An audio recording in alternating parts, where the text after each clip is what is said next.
নমস্কার সবাইকে, আমার একটা নতুন ব্লগে আপনাদের স্বাগত জানাই। সকাল সকাল মা আমার জন্য চা করে নিয়ে এলো। চা খেয়ে কিছুক্ষণ বাদে ব্রেকফাস্টটাও করে নিলাম। দোকানের পেটাই পরোটা অনেক দিন বাদে খাচ্ছি মায়ের কাছে এসে। তেমন তো বাড়িতে খাওয়া হয় না, আর আমার বাড়িতে এখানে পেটাই পরোটাটা খুব ভালো বানায়। তারপর বাজার থেকে এসে মা আমার জন্য মাংস রান্না করলো।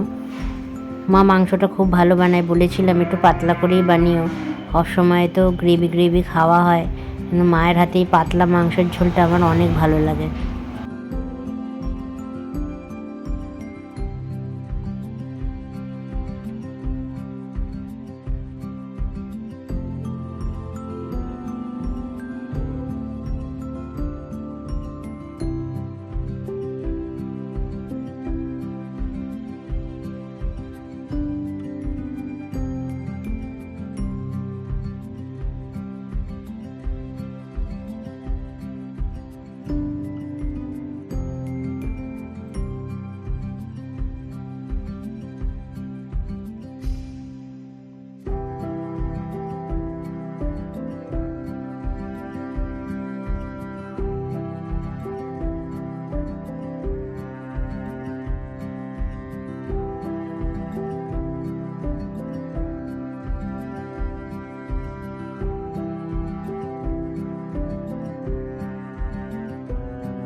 মাংস রান্না হয়ে গেছে, আর পরে মা আমাকে দুপুরে খেতে দিল।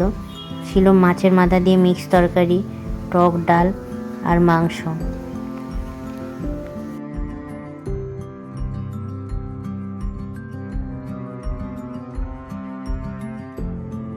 এরপরে বিকেলে চা খেয়ে মা আর আমি বেরিয়ে পড়লাম একটু মেলা দেখতে।